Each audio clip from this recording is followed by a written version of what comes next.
বিপদ থেকে আমাদেরকে আল্লাহ মুক্ত করে এবং আমরা যেন দ্রুত ক্লাসে যেতে পারি। আল্লাহ আমাদেরকে রহমত করুক এবং দুনিয়ার মানুষকে রক্ষা করুক। আমি গতদিনও একজনের সাথে, আমার এক মামার সাথে কথা হয়েছে আয়ারল্যান্ডে। তো সে বলল যে তাদের ওদিকে নাকি খুব খারাপ অবস্থা, প্রতিদিনই অনেক মানুষ মারা যাচ্ছে। তো কেউ মারা যাক এটা আমরা চাই না, আমরা চাই সবাই ভালো থাকুক, যার যার বায়োলজিক্যালি সৃষ্টিকর্তার নিয়ম অনুযায়ী যাবে, কিন্তু তারপরে সবার ভালো আমরা দোয়া করব। আর আমরা নিজেরা যে ভালো আছি, বেঁচে আছি, এই যে ক্লাস করতে পারতেছি, এই জন্য আমরা আল্লাহর কাছে শুকরিয়া করব যে আমি তো ভালো আছি, তাই না? দেখো এই যে এতদিনের করোনা পরিস্থিতিতে আমরা কিন্তু বেঁচে আছি, আমরা ভালো আছি। হ্যাঁ, যার করোনা হয়েছে বা এই রোগে পড়ছে সে জানে। তো স্যার আরেকটু উপদেশ, সেটা হলো যে স্যার আমাদের রেগুলার পড়াটা আমরা কন্টিনিউ করব। যা টিচাররা ক্লাসে পড়ায় দেয় সেই পড়াটা আমরা বাসায় অবশ্যই আবার লিখবো। হ্যাঁ, পড়ার সাথে সাথে লিখবো, যে লাইনটাই তুমি বুঝতে পারছো, মুখস্থ করতে পারছো, সেটা লিখবা। কারণ আমি তোমাদের বলে দিই স্যার, তোমরা কলেজে যখন আসবা, আমাদের কলেজে পরীক্ষার হলে তুমি ঘাড় ঘুরাবা, মানে তোমার খাতা থেকে তোমার চোখ সরবে, ঠিক আছে, তোমার খাতাও নাই হয়ে যাবে, অর্থাৎ তোমার পরীক্ষা শেষ। এখানে মানে কোনোভাবে ছাড় দেওয়া হয় না যে তুমি মনে করলা যে আব্দুর রব স্যার তো আমার আপন চাচা, আপন মামা, হ্যাঁ আজকে মামা পরীক্ষার হলে ডিউটিতে আছে, তাইলে তো কত ভালো, আমি আজকে ইচ্ছা মতো মামুর বাড়ি বানাবো পরীক্ষার হল। স্যার কোনোভাবে সম্ভব না, বরঞ্চ তোমার মামা তোমার সবার আগে কাটবে এবং সবার আগে তোমার একটু, কারণ আমি যদি আমার নিজের আপন লোককে ডিসিপ্লিনে না আনতে পারি, আমি আরেকজনকে বলতে পারবো না। বুঝাইতে পারছি? হয়তো তুমি আমার মেয়ে, তুমি আমার মেয়ে, আমি তোমারে একটা অন্যায় করলে আমি কিছু বললাম না, কিন্তু আমি আরেকজনে বলতে পারবো না, তখন সে বলবে যে স্যার তো ন্যায়পরায়ণ কাজ করে নাই, তখন ওই মেয়ের কাছে বা ওই স্টুডেন্টের কাছে আমি ছোট হয়ে যাব। বুঝতে পারছো? তো এই জন্য বললাম আমাদের ওইখানে কোনোভাবেই তুমি ওই আশা করো না। আশরাফ স্যার আমার নেটওয়ার্ক আসছে, হ্যাঁ আমরা এখন ভালো অবস্থায় আছি। আচ্ছা তাহলে স্যার আমরা ক্লাসটা শুরু করি, সবাই ক্যামেরাটা অন করে দাও, এবং 66 জন উপস্থিত হয়েছে। হ্যাঁ থ্যাংক ইউ স্যার, তাহলে আমি বের হয়ে যাই স্যার। হ্যাঁ আচ্ছা স্যার, আমি কোনো ঝামেলা হলে আমি আপনাকে আবার ফোন দিব স্যার। আল্লাহর রহমতে স্যার। স্যার ধন্যবাদ স্যার।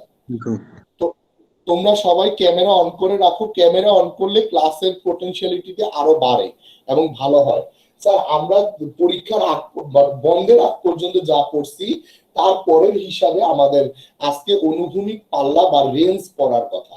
এই অনুভূমিক পাল্লা বা রেঞ্জ আমরা পড়তে চাইবো। এখন রেঞ্জ জিনিসটা কি, রেঞ্জ কে পড়বো তো কোনো কিছুই, আমার কাছে একটা জিনিস কি স্যার, আমি ফিজিক্সের খুব দুর্বল একটা ছাত্র, মানে আমি মাঝে মধ্যে নিজেই আশ্চর্য হই যে আমি কি করে পড়াচ্ছি, কারণ আমার কি এতটা যোগ্যতা আছে মানুষকে পড়ানোর মতো। যখন আমি এই চিন্তাটায় আসি, তখন আমি দেখতে পাই কি যে স্যার, যে এই ক্ষেত্রে আমার একটা ভালো প্লাস পয়েন্ট হয়েছে, আমি অনেক ভালো ভালো স্যার পাইছি, যে স্যাররা আমাকে যেভাবে বুঝাইছে, হ্যাঁ আমি যদি সেই বুঝটুকু আমার ছাত্রদের দিতে পারি, তাইলেও মনে হয় আমি পার হয়ে যাব, এবং এটা আমার একটা সাহস যোগায়। আর আরেকটা কথা আমি বলবো যে আমরা এই ফিজিক্স পড়ার সময় আমরা যদি একটু চেষ্টা করি যে এই যে ফিজিক্সটা আমার জীবনে কি প্রয়োজন, বা আমার আশেপাশে বা আমার প্রত্যেক জীবনে ফিজিক্স পড়লে লাভ কি, বা ফিজিক্সের ব্যবহারটা কোথায়, বা ফিজিক্স কোথায় কোথায় ব্যবহার হচ্ছে, এই জিনিসগুলোর দিকে যদি একটু নজর দেই, তাহলেই দেখবা ফিজিক্সটা পড়তে আরো ভালো লাগবে। আমি যে কথাটা বলতে চাচ্ছি সেটা হলো যে আমি একটা যদি সুন্দর একটা উদাহরণ উপস্থাপন করতে পারি, তাহলে আমার স্টুডেন্ট সেই পড়াটার প্রতি অ্যাট্রাকশন পাবে। তুমি কেন আমার ক্লাসে অ্যাট্রাকশন দিবা, তুমি কেন আমার ক্লাসে উপস্থিত থাকবা, তার কারণ হলো আমি তোমাকে সুন্দর সুন্দর উদাহরণ, আমি তোমাকে সুন্দর সুন্দর এক্সাম্পল দিয়ে পড়াবো। বুঝাইতে পারছি কথাটা? তখনই না তুমি আমার ক্লাসে উপস্থিত হবা। এভরিবডি ক্লিয়ার আমার কথাটা? এখন স্যার আমরা সেই আঙ্গিকে একটা কথা বলি, আমি যে পাল্লা বা রেঞ্জ করতেছি, আমি রেঞ্জের ডেফিনেশন পড়বো না, আগে আমি রেঞ্জ জিনিসটা কি জানতে চাই। তো জানতে চাইলে স্যার আমরা যারা রেগুলার টিভি দেখি বা খবর পড়ি, তারা প্রায় টাইমই একটা জিনিস শুনি, বর্তমান বিশ্বের সবচেয়ে উত্তেজনামূলক জায়গা কোনটা, ইরান, আমেরিকা, তুরস্ক, ভারত, পাকিস্তান, এই দেশগুলা চায় না তারা একজন আরেকজনের সাথে কোনো না কোনো ভাবে যুদ্ধ বা যে কোনো কিছুতে জড়িত, এবং টিভি খুললে বিশ্ব সংবাদে তাদের কারো না কারো নাম আসে। ঠিক, যেহেতু আমরা যারা, আমি কিন্তু পড়ার টেবিলে না, আমি এখন পত্রিকা আর টিভিতে চলে গেলাম, সেখানে দেখলাম প্রায় টাইমই দেখা যায় একটা নিউজ আসে বিভিন্ন দেশে যে আজকে অমুক দেশ আন্তঃমহাদেশীয় ক্ষেপণাস্ত্র উৎক্ষেপণ করছে, আজকে অমুক দেশ মিসাইল তৈরি করছে। নাম শুনছো না স্যার? মিসাইল যে মাটি থেকে ভূমি থেকে ভূমিতে নিক্ষেপণযোগ্য, আকাশ থেকে ভূমিতে নিক্ষেপণযোগ্য মিসাইল তৈরি করছে, ঠিক কিনা? আবার কেউ কেউ বলে যে আকাশ নিরাপত্তা ব্যবস্থায় তৈরি করা হয়েছে 200 কিলোমিটার রেঞ্জের আন্তঃমহা ক্ষেপণাস্ত্র বা মিসাইল, এরকম কিছু শব্দ শুনছো তোমরা কখনো? হ্যাঁ, যেমন জি বিভিন্ন স্যার। ধরনের ক্ষেপণাস্ত্র, মিসাইল, গোলা, এগুলা তৈরি করছে। ইভেন কি আরো কিছু, তোমরা যখন ওই দিন আমাদের একজন স্যার যে মুক্তিযুদ্ধ সম্পর্কে আলোচনা করছিল, তখন কিন্তু ওনারা একটা শব্দ ব্যবহার করছে, মর্টার। মর্টার নামক বা গোলা, হ্যাঁ, নিক্ষেপ করা হয়, এটাও কিন্তু তুমি শুনছো। অনেকে কিন্তু এও শুনছো, কিছুদিন আগে হয়তো খুব পত্রিকায় আসছে যে একটা খবর, তোমরা জানো কিনা, আমাদের একটা ছাত্র, আমার আমার ছাত্র আর কি, ঠিক আছে, ওরা ওই যে সাভার ক্যান্টনমেন্টে ওই যে গ্রেনেড নিক্ষেপ করতেছিল, ওই যে মানে গ্রেনেড নিক্ষেপ করে কিভাবে, এটা প্র্যাকটিস করতে সময় গ্রেনেড নিচে পড়ে যায়, ও একজন তুলে সরাইতে গেছিল যেন সবার ক্ষতি না হয়, তো ওই ছেলেটা শেষে ওই গ্রেনেড ওর হাতেই বাস্ট হয়, মারা যায়। তো এটা পরে আমার ছাত্রদের দিকে আমি খবর পাইছি, তারা মেসেজ দিল যে স্যার খুব খারাপ লাগতেছে। তো এই 11 মাস চাকরি করছিল ছেলেটা। তো এরকম স্যার গ্রেনেড নিক্ষেপ করা দেখবা, ঠিক আছে, ওই যে গ্রেনেড ছুঁড়ে মারে, হ্যাঁ। তারপরে অনেকে দেখবা তোমাদের স্কুলে বার্ষিক ক্রিয়া অনুষ্ঠানে দেখবা কি বর্ষা নিক্ষেপ বলে একটা অনুষ্ঠান আছে, দেখছো কখনো? এই যে জি লম্বা একটা লাঠির মতো তীর চিহ্ন এরকম, আগের দিনে ওই যে জঙ্গলের ছবি বা আগের দিনের যুদ্ধে দেখছো না তীর ধনুক নিক্ষেপ করে। তো এই যে প্রতিটা জিনিস, এই এগুলি কিন্তু তোমার সারাউন্ডিংস এর ঘটনা। তো এখন কথা হইলো, আমি চাচ্ছি যেমন তুমি আমার থেকে 200 মিটার দূরে আসো, আমি বর্ষা নিক্ষেপ করে তোমাকে আঘাত করতে চাচ্ছি, অথবা আমি এখানে দাঁড়ায় আছি, আজকে বর্ষা নিক্ষেপ করে বা তীর নিক্ষেপ করে আমি চাচ্ছি যে একটা হরিণ শিকার করব। আমার কথাটা কি তুমি শুনতে পাইছো? হ্যাঁ, আমি জি তীর স্যার। নিক্ষেপ করে একটা হরিণ শিকার করতে চাই। যদি সেটা হয়ে থাকে, তাহলে আমার তীরটা কিভাবে মারতে হবে, এবং হরিণটা আমার থেকে 200 মিটার দূরে আছে, এই যে 200 মিটার দূর, এইটাকে বলা হয় পাল্লা। কি বলছি স্যার? যেমন আমি এখানে দাঁড়ানো আছি, ওকে, এখানে দাঁড়ানো আছি, আর আমি এইখানে হরিণটাকে ফেলতে চাচ্ছি, এইখানে আমার এই বিন্দুতে হরিণটা আছে। তাহলে আমি যদি এই বর্ষাটাকে এই বরাবর নিক্ষেপ করি, দেখা যাবে বর্ষাটা যে এইখানে পড়ছে, ঠিক আছে স্যার? যদি সেটা হয়, তাহলে এই যে আমার নিক্ষেপণ বিন্দু এবং বর্ষাটা যেখানে পতিত হয়েছে, এইটুকু যে দূরত্ব, সেটাকে বলা হয় হইল রেঞ্জ বা পাল্লা। মনে থাকবে?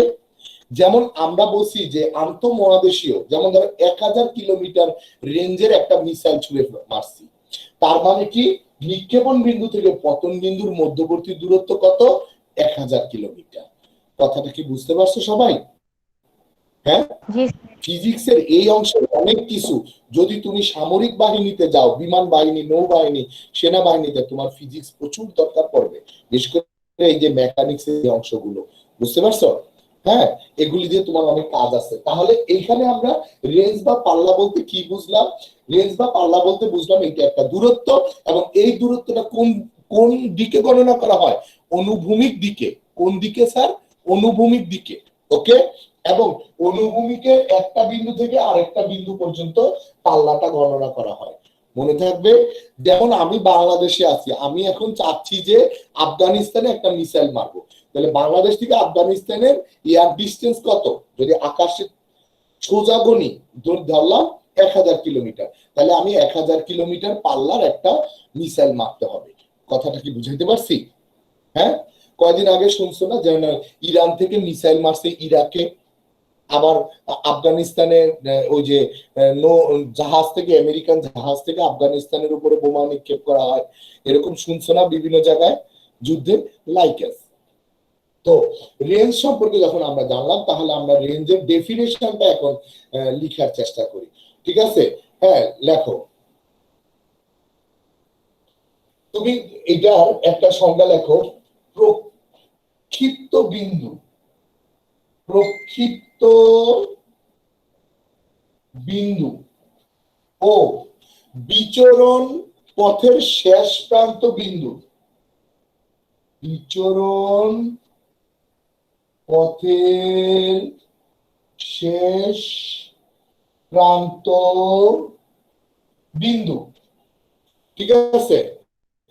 মধ্যবর্তী অনুভূমিক দূরত্বকে, বিন্দুর মধ্যবর্তী অনুভূমিক দূরত্বকে ওকে অনুভূমিক পাল্লা বলে।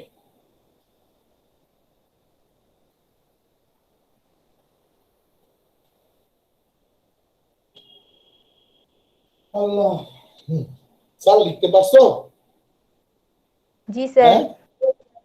আচ্ছা, অনুভূমিক পাল্লার ডেফিনেশনটা কি সুন্দর তোমার সামনে উপস্থাপন হয়ে গেল। ঠিক আছে?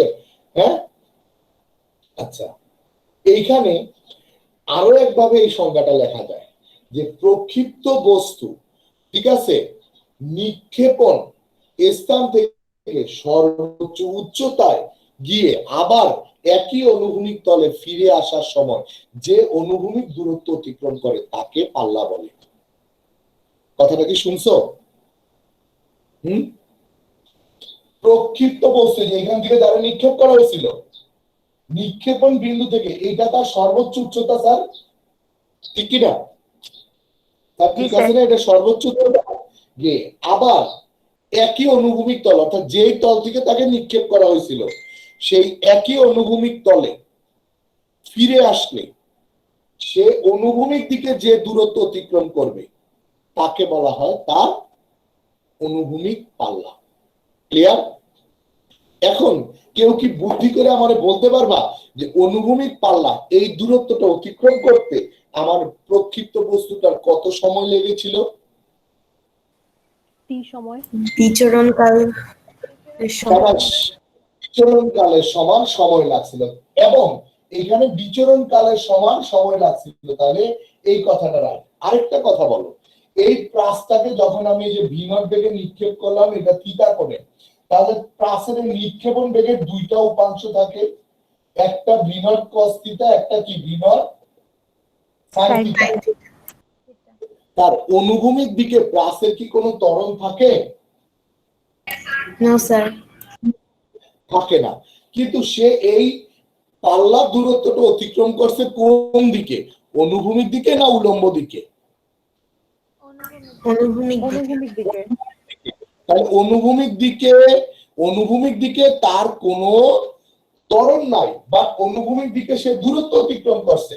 তাহলে ত্বরণ ছাড়া যদি কেউ দূরত্ব অতিক্রম করে তাহলে সেই দূরত্বটা কি ধরনের দূরত্ব হয়? সমবেগে অতিক্রান্ত দূরত্ব। যদি ত্বরণ না থাকে তাহলে বস্তুর দূরত্ব ঘটলে সেই দূরত্বটা কিসের জন্য হয়? সমবেগের জন্য। আর সেই হিসাবে আমরা একটা জিনিস লিখতে পারি, পাল্লা r equal to v0 cos theta into কি? সাবাস। তাহলে ওই যে স্যার মনে আছে s ইকুয়াল টু vt সূত্র পড়ছো না sir? s equal to vt সূত্র যে সেটার আদলে আমি এটা করে ফেললাম। ওকে স্যার, এরপর আসো টি এর মান দাও, v0 cos থিটা, আর টি এর মান কত? 2 v0 sin theta by g।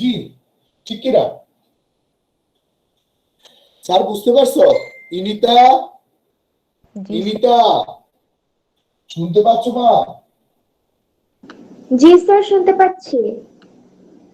Good sir, এই v0 আর এই v0, এই যে দুইটা v0 মিলে হয়েছে v0 স্কয়ার।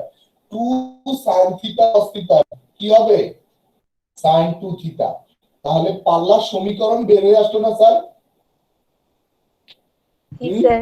বুঝাইছে? আচ্ছা, যদি এটা বুঝ হয়ে থাকে এবার সামনের দিকে আসো। তাহলে কি সুন্দর আমরা অনুভূমিক পাল্লার একটা সমীকরণ পাইছি। এখন আমি ইচ্ছে করলি আমি কত দূরে বোমাটা ফেলতে চাই, আমি কত দূরে, মাঝে মধ্যে দেখবা, মাঝে ইউটিউবে গেলে দেখবা যে কামান নিক্ষেপ করা, তুমি কামান তো এটার মাথা বিভিন্ন দিকে যায় এরকম, ঠিক না স্যার? উঠানামা করে না? এই উঠানামা করার মানে কি, যে এক একটা অ্যাঙ্গেলে এক একটা কোণে এটা এক একটা দূরত্ব অতিক্রম করবে। বুঝতে পারছি? বোমা যদি তুমি কাছে ফেলতে চাও তাহলে একটা অ্যাঙ্গেল, যদি দূরে ফেলতে চাও তাহলে আরেকটা অ্যাঙ্গেল লাগবে, কারণ এই থিটার মানের উপরে কিন্তু আর এর মান চেঞ্জ হবে। দেখো ভি ডট এর মান ফিক্সড, জি এর মান ফিক্সড, তাহলে চেঞ্জ হবে কোনটা? থিটার মান। অর্থাৎ সান থিটার মানের উপরে নির্ভর করতেছে আর এর মান কোথায় দেওয়া হবে। বুঝতে পারছো? কোন প্রশ্ন আছে? নাই স্যার। তাহলে আমরা একটা কথা বলতে পারি যে সাইন টু থিটা এর মান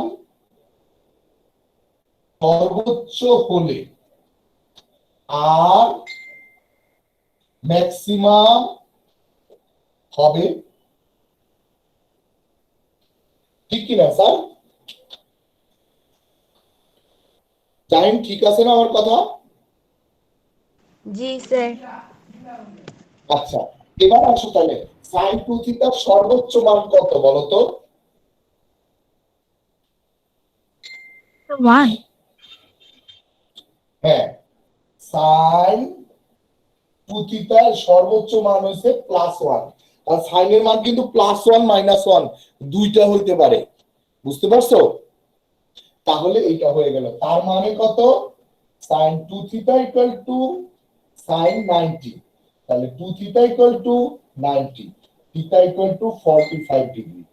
তাহলে স্যার আমরা খুব সহজে দেখলাম যে হ্যাঁ, যদি একটি প্লাসকে 45 ডিগ্রি কোণে নিক্ষেপ করা হয় তাহলে সে সর্বোচ্চ দূরত্ব অতিক্রম করবে, ঠিক কি না? হ্যাঁ, জি স্যার। লিখে ফেলে কাগজটার নিচে, এটা 2 মার্কের অনুধাবনমূলক কোশ্চেন।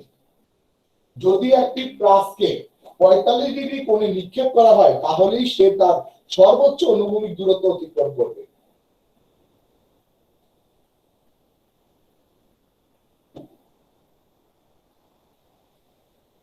পাঁচশো স্যার,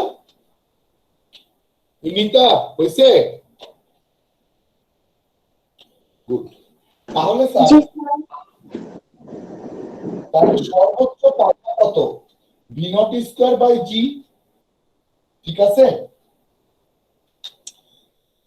জি স্যার।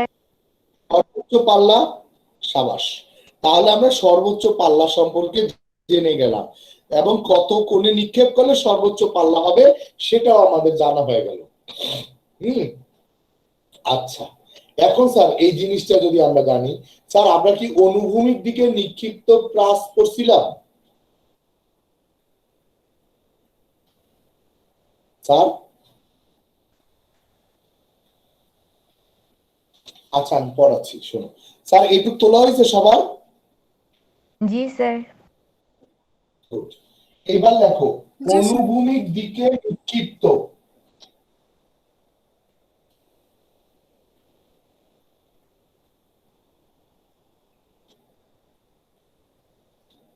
দেখো অনুভূমিক দিকে নিক্ষিপ্ত বস্তুর গতি, অনুভূমিক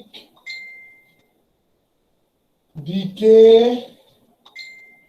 নিক্ষিপ্ত বস্তুর গতি, লিখছো স্যার? জি স্যার। আচ্ছা স্যার, এটার জন্য আমরা একটা জিনিস তোমাকে একটা ছবি আঁকি। হ্যাঁ,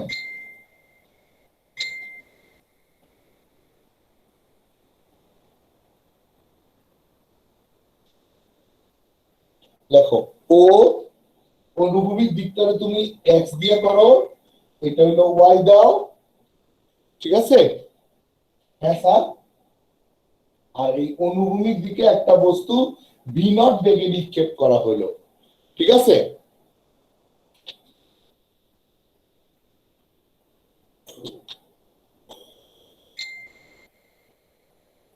পারছো স্যার?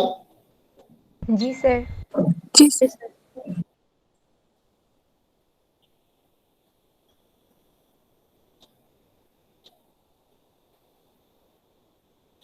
আচ্ছা, যখন তুমি এটা লেখলা তাহলে এখন তুমি শোনো, তুমি ধরো, ঠিক আছে, এই যে অনুভূমিক দিকে ভিনট বেগে একটা বস্তুকে তুমি নিক্ষেপ করছো, ঠিক আছে, নিক্ষেপ করার ফলে, ঠিক আছে, হ্যাঁ, তার অনুভূমিক দিকে নিক্ষেপ করলে অনুভূমিকের সাথে তার সৃষ্ট কোণ কত sir? Theta equal to 0 degree না? হ্যাঁ, जी सर। আচ্ছা, যদি সেইটা হয়ে থাকে তাহলে দেখো এইদিকে এক্স এক্সিস, এইদিকে ওয়াই এক্সিস, ঠিক আছে, এক্স অক্ষ এবং ওয়াই অক্ষ বরাবর তার নিক্ষেপণ বেগের উপাংশ গুলা কি? এক্স এবং ওয়াই অক্ষ বরাবর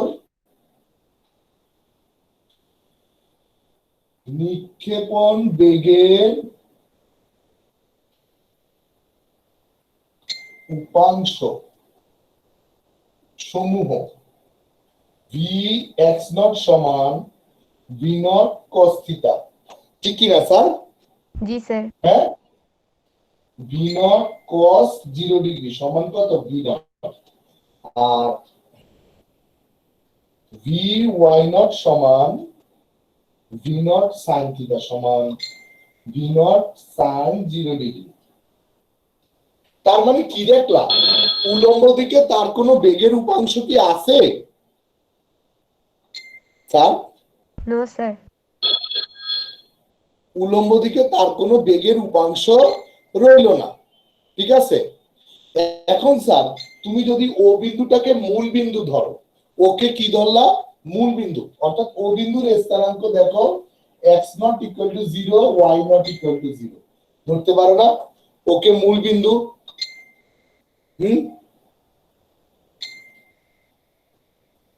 ঠিক কি না? जी सर। আচ্ছা, जी सर। এইটা যদি ধরো, ঠিক আছে, এখন তুমি খেয়াল করে দেখো, তাই কি মূল বিন্দু নিচের দিকে না? जी सर। কিন্তু তুমি সংখ্যা রেখা পদ্ধতিতে ওয়াই ধনাত্মক হয় কি উপরের দিকে, আর ঋণাত্মক হয় কি নিচের দিকে না স্যার? जी सर। जी सर। যদি সেটা হয়ে থাকে তাহলে এখানে a x equal to 0, a y equal to minus g. তোমার কি বুঝতে কোনো সমস্যা হচ্ছে? ना सर। কারণ কি আমি কিন্তু তোমাকে আগেই দেখা দিছি যে ওয়াই কেন, এ ওয়াই কেন মাইনাস জি লিখছি, কারণ তুমি জানো যে মূল বিন্দু নিচের দিকে, এই যে অক্ষরেখা পদ্ধতিতে এইদিকে প্লাস, এইদিকে প্লাস, এইদিকে মাইনাস, এইদিকে মাইনাস, ঠিক কি না? জানো না এটা? जी सर। তাহলে তুমি অবশ্যই জি, বুঝতে পারছো আমি এই যে এর তো শুধুমাত্র নিচের দিকে পড়তেছে, বস্তুটাকে যদিও আমি এক্স অক্ষের দিকে নিক্ষেপ করছি কিন্তু সে তো পড়ছে নিচের দিকে, তাহলে তার উপর অ্যাক্টিভ ত্বরণ কোনটা হবে? মাইনাস জি, ঠিক কি না? जी सर। Yes sir. খেয়াল রাখো কেন স্যার, আমি কিন্তু এখানে বলি নাই অনুভূমিক দিকে নিক্ষিপ্ত প্রাসের গতি। অনেকে বইলা ফেলা যে এটা অনুভূমিক দিকে নিক্ষিপ্ত হলে এটা একটা প্রাস, বুঝতে পারছি, কিন্তু আমি কিন্তু তোমাকে বলি না এটা প্রাস, বিকজ অফ আমি তোমাকে প্রাসের ডেফিনেশন কিভাবে দিছিলাম যে অনুভূমিকের সাথে কোনো একটা কোণে একটা বস্তুকে শূন্যে নিক্ষেপ করতে হবে, বুঝাইতে পারছি কথাটা? আমি কিন্তু এটাকে প্রাস বলবো না, তবে এটার আচরণ দেখবা প্রাসের মতোই হবে। আমি কি বলছি বুঝতে পারছো? হ্যাঁ, जी এখন सर। সেই ছোট্টবেলার যুক্তি, মশাও আকাশে উড়ে পাখিও আকাশে উড়ে, এই জন্য কি মশা এক প্রকার পাখি? ঠিক আছে, একটু সতর্ক থাকবা জায়গায় জায়গায়। স্যার কেন বলে দিলাম, কারণ আজকে তুমি আমার কাছে আসো, আমি তোমাকে প্রশ্ন করব বা যে কোনো কিছু করার ক্ষেত্রে আমি তোমাকে সেইভাবেই করব, কারণ যেটা আমি পড়াইছি। হঠাৎ করে তুমি কারো সামনে পড়লা, অন্য আরেকজন ফিজিক্স জানা লোকের কাছে পড়লা, অন্য আরেকজন টিচারের কাছে পড়লা, বা অন্য আরেকজন চাচ্ছে তোমাকে বা আমাকে ছোট করতে, তখন সে জিজ্ঞেস করবে তো এটাও তো অনুভূমিকের সাথে থিটা করে নিক্ষেপ করা হয়েছে, তাহলে এটা প্রাস না কেন? কথাটা বুঝতে পারছো? হ্যাঁ, তোমারে পেঁচায় ফেলতে পারে না। এখন একটা জায়গায় হলো যে তুমি আর আমি এক জায়গায় থাকলে কেউ আমাদের সাথে কিছু ফিজিক্স নিয়ে মশকরা করতে গেলে সতর্ক হয়ে যাবে, কারণ তুমি হয়তো আমার থেকে বয়সে ছোট, আমি তো আর ফিজিক্স কম জানি না, ঠিক না? মশকরা করার আগে বুঝা করবে, কিন্তু একা তোমারে পাইলে তো তোমারে ইয়ে করে ফেলবে, বোকা বানায় ফেলবে। এবং এটা হয়, আমরা এটা দেখি মাঝে মধ্যে, এমন হয় রাস্তাঘাটে হাঁটার সময় দেখি কি যে ফিজিক্স আমিই সবচেয়ে কম জানি আর বাকি সবাই বেশি জানে। রাস্তায় ধরেও বুঝ দেয় যে ফিজিক্স সম্পর্কে সে জানে।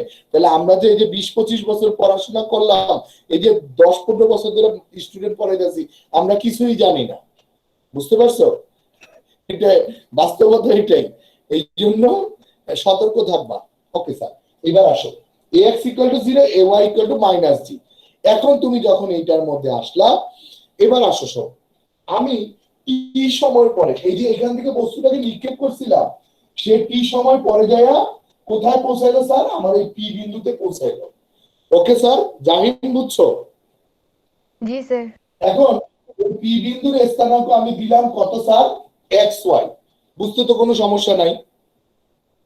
তাহলে এক্স কিভাবে হবে? পি বিন্দুর স্থানাঙ্ক যে এক্স, এটা কিভাবে বের করব? আমি এই পি বিন্দু থেকে এক্স অক্ষের উপরে একটা লম্ব টানি, ওয়াই অক্ষের উপরে একটা লম্ব টানি, ঠিক কি না? তাহলে এইটুকু দূরত্ব আমার ওয়াই এর মান প্রকাশ করবে, আর এইটুকু দূরত্ব আমাকে এক্স এর মান প্রকাশ করবে। ঠিক আছে স্যার? ইনিটা 708, 4708, বুঝতে পারছো?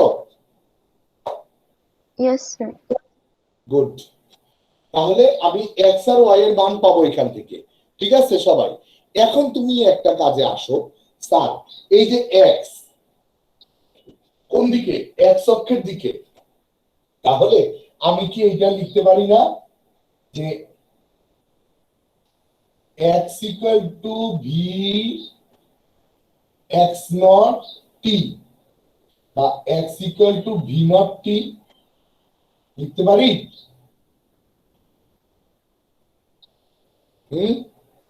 जी सर। এক্স অক্ষের দিকে, তাহলে এক্স অক্ষের দিকে আমার এটা লিখলে কোনো সমস্যা নাই, ঠিক কি না? আচ্ছা, যেহেতু এখানে ত্বরণ নাই, ত্বরণ না থাকলে কোন সমীকরণ ব্যবহার করব? সমবেগের সমীকরণ ব্যবহার করব। গুড। जी, আচ্ছা, sir. এইবার মনোযোগী একজন কই, এই এই যে আমার পঞ্চগড়ে সেই লোক কই গেল? এই যে শীতে কাবু সামজিৎ, সামজিৎ, আমি ওয়াই এর সমীকরণটা কিভাবে লিখতে পারি তুমি একটা আইডিয়া করে বলো তো। অন্য কেউ বললো না, যদি পারো খাতায় লেখা ক্যামেরার সামনে ধরো। আর সানজিৎকে শুধু বলার সুযোগ দিলাম। ওয়াই এর জন্য সরণের সমীকরণটা কি রকম হবে, এতেই বোঝা যাবে যে কে কি মনোযোগ দিল। যে পারবা সে খাতাটা লিখে ক্যামেরার সামনে ধরো। v y0 t vy0 t, তারপর আর কিছু আছে না? এটাই শেষ?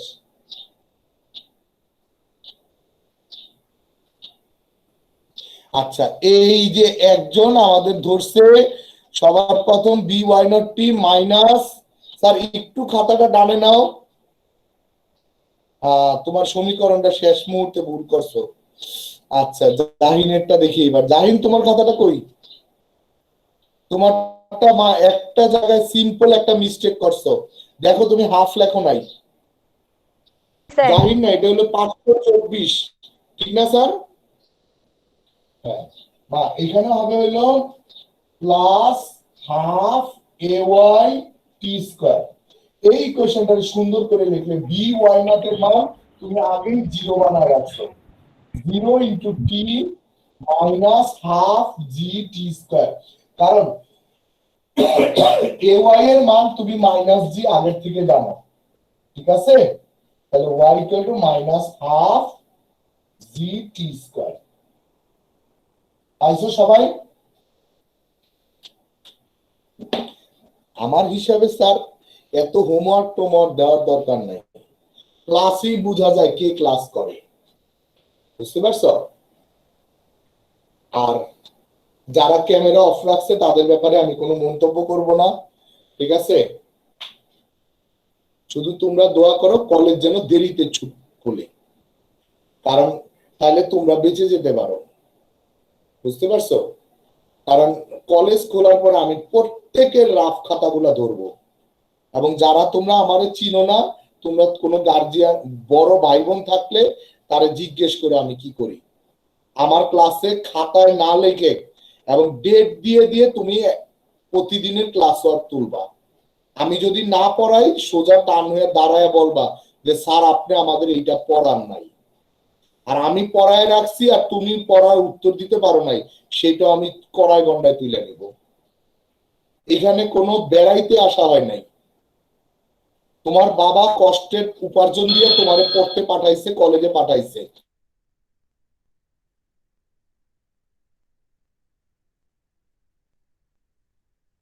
তুমি ক্লাস করবা, ক্লাস ওয়ার্ক তুলবা না, বাসায় পড়বা না, হ্যাঁ? আমি কিন্তু সহজ বলে আমার ব্যাপারে সতর্ক থাকবো। যা লিখবা না, যেদিন কলেজ করবো ওই দিন কলেজের মধ্যে বসায়া পুরো খাতা লেখাবো আমি তোমারে। আমি কোনো এইসব ব্যাপারে মারছি নাই। যে আমাদের এটা আমাদের দায়িত্ব, এটা আমাদের কাজ, কি ঠিক না স্যার? জাহিদ, এটা কি আমাদের করা উচিত? আমি আজকে ক্লাসে এটা কিন্তু করা উচিত না। তুমি কি আমারে ফাঁকি দিচ্ছ? না, তুমি তোমার বাবা মারে ফাঁকি দিচ্ছ। তোমার বাবা কষ্ট করে উপার্জন করে এই যে তোমার 2500, 3000, 4000, 10,000 টাকা বেতন এত কিছু এইভাবে ওইভাবে দিচ্ছে, দিয়ে ভর্তি করাইছে না তোমারে? অনেকের জন্য হোস্টেল খুঁজতেছে, মাসে মাসে বেতন দিতেছে, এই লোকটাই পরিশ্রম করতেছে, আর তুমি কি ক্লাসে প্রেজেন্ট নাই? আমার 100 জনের মধ্যে 70 জন প্রেজেন্ট আছে, তাহলে বাকি 30 জনের কি কোনো গায়ে লাগে না? তাদের কি গায়ে লাগে না? তাদের বাবা মার প্রতি কোনো মায়া নাই? আমি আমার জীবনে কখনো এই কাজ করি না, দুষ্টামি করছি, কিন্তু আমার বাবা কষ্ট করে উপার্জন করছে, আমি সেই উপার্জনে যখন স্কুলে কলেজে পড়ছি আমি রেগুলার ক্লাস করছি, পারি না পারি ফেল করছি, পরীক্ষায় লিখতে পারি না, কিন্তু আমি পরীক্ষার হলে উপস্থিত ছিলাম। কোনোদিন এই কাজ করি না, কারণ আমার বাবা, আমি জানি সে অনেক কষ্ট করে আমার পড়াইতেছে। তোমার বাবার যদি কোটি কোটি টাকা ইনকাম হয়, সেটাও কষ্ট করে উপার্জন করা। চুরি করলেও সেটা চুরির টাকা অনেক কষ্ট করে, চুরির টাকা আরো কষ্টে উপার্জন হয়। বুঝতে পারছো? যে কেউ যদি বলে যে আমার বাবা চুরি করে আনছে, চুরির টাকা আরো কষ্টে। সততার টাকা তো এমনি এমনি মাস শেষে আসে, কিন্তু চুরি করে আনতে অনেক কষ্ট করতে হয়, শুধু এটা আরো কষ্টের। তুমি যখন ক্লাস করো না, তোমার বাবা মা এটা শুনলে, আমার মনে হয় না, আমি শুনলে আমি কষ্ট পাবো, আমি কষ্ট পাবো। আর যারা বাবা মার সাথে খারাপ করছে, তুমি আমার সাথে তো ভালো করবাই না। আমি এই যে 30 জন অনুপস্থিত, তাদের ব্যাপারে কোনো কথা বলতে না, কারণ তারা আমারও না, তাদের বাবা মারও না, কারোরই না। কারণ তাদের মনে ওই কষ্টটা নাই যে আমার বাবা এত কষ্ট করে আমার কলেজে ভর্তি করছে, আমার স্যাররা ক্লাস করে, আমার বান্ধবীরা করে, সে করতে পারে না। নেটওয়ার্কের কথা কি বাংলাদেশে তুমি আমারে বুঝাবা? সমুদ্রের মধ্যে, নদীর মধ্যে নেটওয়ার্ক পাওয়া যায় না? পাওয়া যায়। আমরা ভালো করে জানি কোথায় পাওয়া যায়। বুঝতে পারছো? আমরা এত বোকা টিচার না। তুমি নেটওয়ার্ক পাও নাই স্যার, কারেন্ট গেছে গেছে, তোমার মোবাইল চলে নাই কেন? আমরা ওই আগের দিনের বাটন মোবাইল দিয়ে ইন্টারনেট চালাই নাই কি? সাদিয়া চালাই নাই মানুষ? তো আজকে দিনে দিনে তুমি আমার বুঝাইলি হবে যে স্যার আজকে কারেন্ট ছিল না, নেট ছিল না। আর কিছু করো না করো, আমি একবারে কথা বলে দিলাম, আমি ক্লাস শেষে যেদিন কলেজ খুলবে, আমি প্রত্যেকের ক্লাস ওয়ার্ক ডেট দিয়ে ধরবো যে স্যার আমার ক্লাস ওয়ার্ক দেখাও। তোমার বলতে হবে না। তোমার বাবা মা যদি কোনোদিন আমারে জিজ্ঞেস করে, আমার তো আমার জবাবদিহি করতে হবে, কারণ তার থেকে আমি বেতনে টাকা নিছি, মনে রাখো। এত সহজে ছাড়বো না আমি। এইটুক কি সবাই বুঝতে পারছো? সুমাইয়া 706 বুঝতে পারছো? এবার স্যার শোনো, এটা যদি হয়, তুমি দেখছো এখানে x equal to v naught t পাইছো না? তাহলে এখান থেকে তুমি একটা জিনিস লিখতে পারো না, p equal to x by v naught. যদি স্যার এটা লিখতে পারো, তাহলে এই টি এর মানটা মা এইখানে বসায় দিতে পারি না আমরা? হ্যাঁ দিদিটা 524 পারি মা? জি স্যার।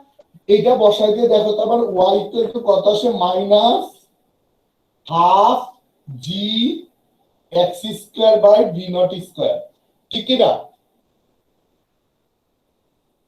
দেখো তো এটা ঠিক আছে কিনা। जी सर। যদি এটা ঠিক হয় তাহলে আমার কাজ হয়ে গেছে স্যার।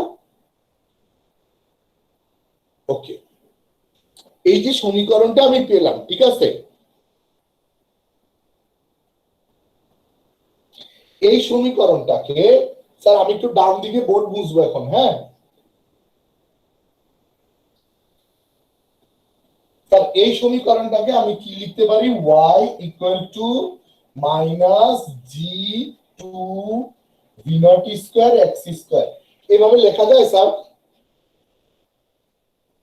जी सर जाए। আচ্ছা, যদি এটা লেখা যায় তাহলে এই সমীকরণটা স্যার, এই অংশটাকে আমি সি মনে করলে কোনো সমস্যা আছে? এই টোটাল অংশটাকে বলি সি ইকুয়াল টু হলো minus g two v naught square, এটা লেখা যায় স্যার? जी सर। গুড। যদি এটা লেখা যায় তাহলে এই সমীকরণটা কি দাঁড়ায়? y equal to c x square. ফরম্যাটটা এরকম আসে না স্যার? जी सर। হ্যাঁ, এই এই আকারটা যখন তুমি লিখবা হলো এটি পরাবৃত্তের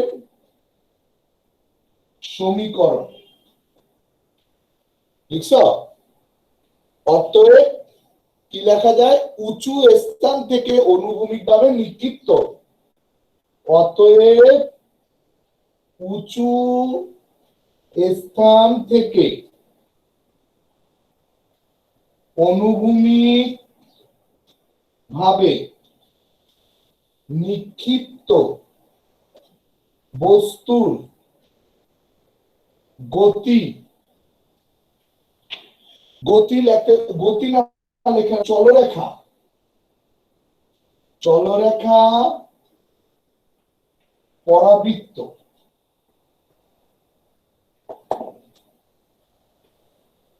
পারছো?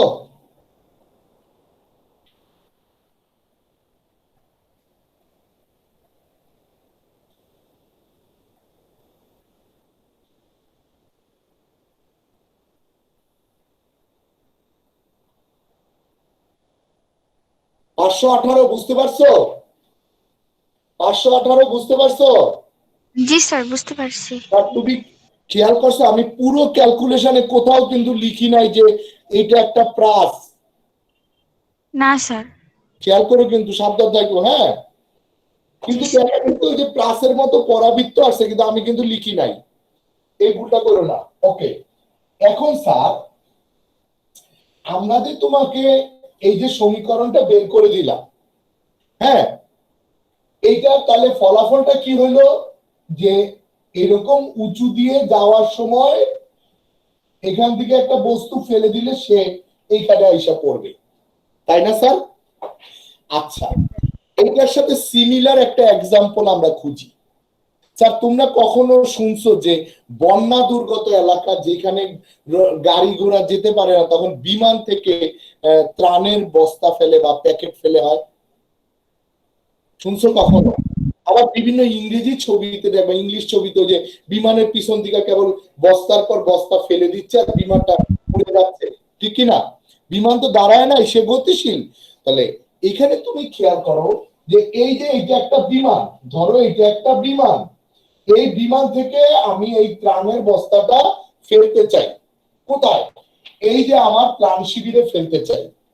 তাহলে কি আমি বিমানটা ত্রাণ শিবিরের উপরে নিয়ে রাইখা ফেলবো?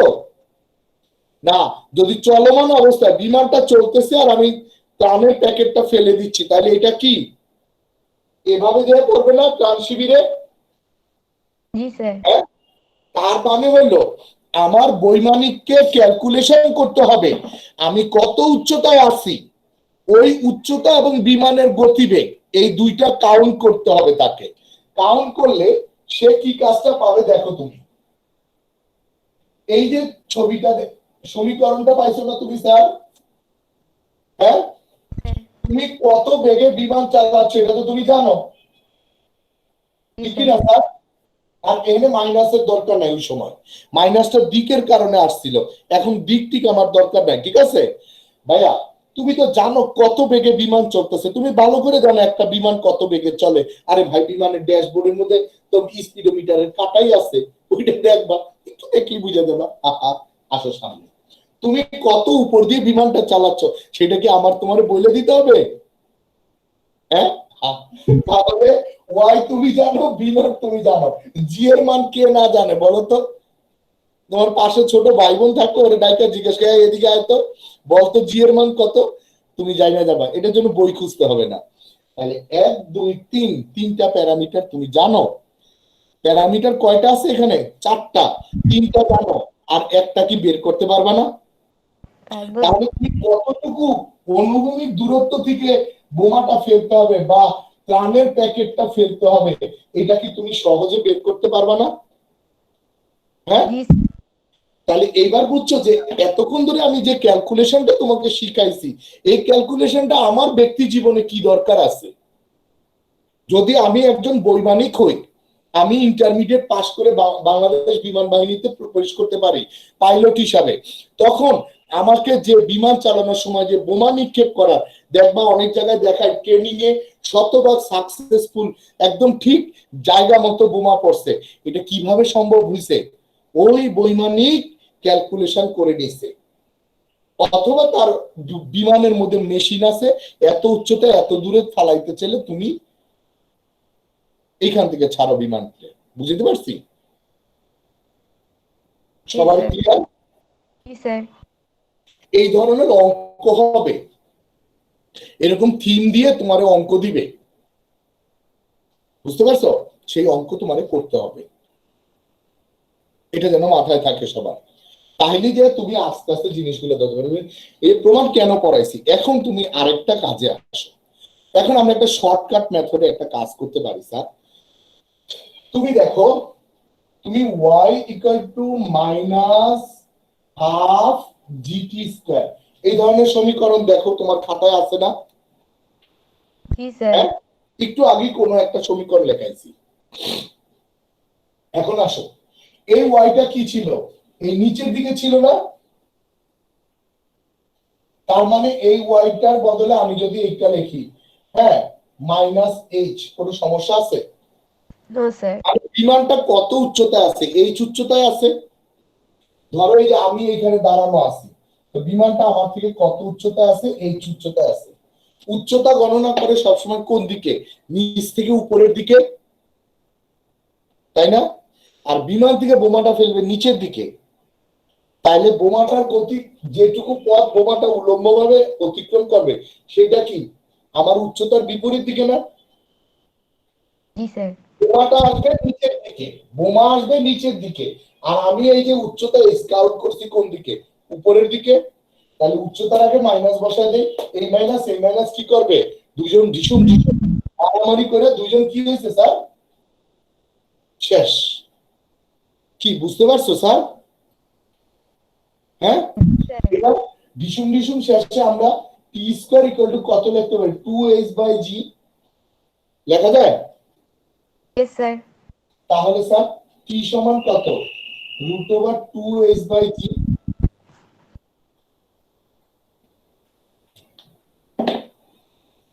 লেখা যায়? এখন স্যার বিষয়টা হলো, এই সমীকরণটা আমি তোমারে পড়ায় রাখলাম এই কারণে, স্যার অনেক সময় একাডেমিক সেকশনে, মানে কলেজের ক্লাসে, কলেজের পরীক্ষার সময় যদি তোমাকে বলে যে বিমান থেকে এত উচ্চতা থেকে একটা বোমা ফেলে দেওয়া হলো অনুভূমিক ভাবে নিক্ষিপ্ত, সে কত সময় পরে ভূমিতে পড়বে, তাহলে তুমি যদি এই সমীকরণ দাও না, অনেক টিচার কেটেও দিতে পারে তোমাকে, মানে উত্তরটা কেটে দিতে পারে, বলবে এটা সমীকরণ কই পাইলাম। বুঝতে পারছো? কিন্তু ওনারে যদি অঙ্ক করতে দাও, তাহলে উনি অঙ্ক করে যে উত্তর বের করবে ওইটার এটা একই হবে। এটা প্রচলিত বিষয়, আমাদের টিচারদের এবং আমাদের অনেকেরই এটা প্রচলিত বিষয়, প্রচলিত ঘটনা। তো তোমরা এই ব্যাপারে একটু খেয়াল রাখবা। হ্যাঁ, এই ব্যাপারে খেয়াল রাখবা, ঠিক আছে? যে এই ঘটনাগুলা, হ্যাঁ, সতর্ক থাকবা। ওকে, আমি অঙ্ক করার সময় তোমারে করায় দিব, আর এগুলি সূত্র দেখাই দিলাম। এই সূত্রটাই তুমি আবার যখন তুমি ইন্টারমিডিয়েট পাস করবা, করার পরে ওই যে বাংলাদেশে অনেক বিখ্যাত কোচিং সেন্টার আছে না, যেসব কোচিং সেন্টারে ভর্তি হইলে তুমি ইঞ্জিনিয়ার হইতে পারবা, এরা তোমার এই সূত্রটা পড়াবে। এরা কোনোদিন বের করে দেখাবে না কোথা থেকে আসছে, বুঝতে পারছি? হ্যাঁ, এবং তারা তোমার 2 মাসে পড়ায় উদ্ধার করে ফেলবে, এবং তারা খুব ভালো পড়াবে, বুঝতে পারছো? তো আর কিছু বললাম না, আমার এই ব্যাপারে আমার আর কোনো মতাদর্শ নাই, ঠিক আছে? তো